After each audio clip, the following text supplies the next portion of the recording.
Okay guys, Alec Peirce again at the ranch. Now, this project is almost 100% complete. Not 100%, but close. So we just got a bit of cleaning up, some tiles to clean up and so on. I want to share this with you because I think it's a pretty neat idea. It certainly has worked for us. Now, to give you an idea, you can see the back of our house. I think you've all seen the front of the house. It's a bungalow.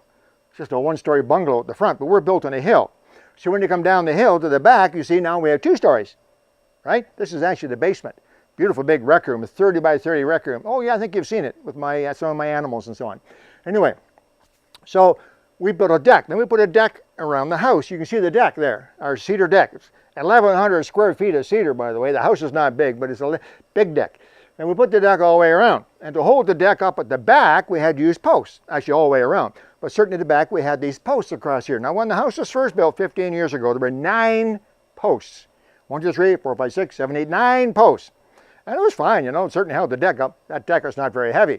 But one of the posts was directly outside our nice double doors, the one we use all the time in the summertime. Opens up, double doors open up, screens, comes out to the pool, da-da-ba-doo. It's beautiful. But there's this post right outside. Not only did it sort of interrupt the view, but you had to walk around it every time you came out. You got some food coming out to sit down with some friends or beer or whatever. And so I said, I want to get rid of that post. I called a contractor. He said, no problem, Alec, we'll put a steel beam across. So about 10, 12 years ago, I think it was, this guy came in and he held the deck up with a couple of jack screws, and he had a steel beam made, and it was the right size. I guess he figured it out. And he put the steel beam up underneath the deck, and then he cut the post a little bit, put the post back up, ba-da-ba-doo. It took out the post. It was fantastic. I put a new tile down where the post used to be. Nobody even knew I had a post there, and it's great. We'll walk out, we look around, it's fantastic. So anyway, a little while ago, we decided we wanted to clean up a few things at the back, change a few tiles. I'm putting new steps in on the north side, a few things like that. And I said to Diana, my beautiful wife, I said to Diana, I want to get rid of some more posts. Why not? The deck is not heavy. Let's get rid of some more posts. So I ordered 2 more beams. Yeah, 2 more beams. And it's really very simple. You can see right here. All I did was, same thing, lifted the deck a little bit with jack screws. Actually, I did the whole deck. Took all the posts out, started from scratch. And then I put the 2 new beams up. The old beam stayed, of course. I recut the posts so they fit properly, put it all back together. Now, I did a bit more than that. I cut off the concrete columns a bit. They were sticking up about 3 feet. Now they're only about 6 inches out of the ground. And then I installed these. They're really neat. I didn't know about these.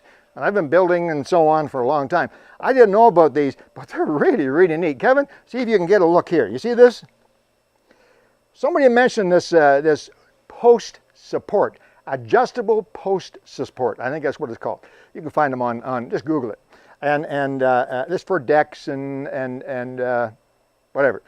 And I'd never seen them before. This is fantastic. So I installed these on each of the posts across the back. Now, the beauty of this is, we live in Canada. This is Ontario, Brecken, Ontario, and it gets cold up here. We might get a week where it's minus 10, minus 20 degrees, and we're on a hill. So the wind blows, and it's cold here sometimes. And we often, no matter how well you build, sometimes you get a bit of heaving. And I have had a bit of heaving with a couple of these posts. They move up a couple of inches. They usually go back down and everything's fine. But with these, if there's any problems with the deck now, my new beams and my posts and so on, I can take a wrench and just adjust it. Easiest thing in the world. It's fantastic. I just love it. So we now have all these adjustable deck posts, deck supports on each of the posts. I got rid of 2 more posts. I have 6 left. It's a great view. I can come out this door or the double door or the far door, walk out, beautiful view. Nothing is impeding me. I can carry a step ladder and I'm banging into things, and it's worked out really, really well. Steel beams are not inexpensive, but they're not expensive either. I'm going to guess at maybe $150 for that 16-foot steel beam, 8-inch steel beam. Not that bad, really. Took the post out, put it all back together, and we really like it. It looks better, too. Diana's going to get her plants growing. She's already got the grapes, and she's got her clematis and wisteria. Get them growing up the post. The place will be just beautiful in a little while. Anyway, I thought I'd share that idea. The beams, maybe get a post out of your way, and those adjustable deck post supports. I think they're a pretty good idea as well. Maybe there's something in there that'll catch your fancy at your home, at your ranch, or wherever you're doing some work. Okay, guys, talk to you again real soon. Alec Peirce at the ranch. it.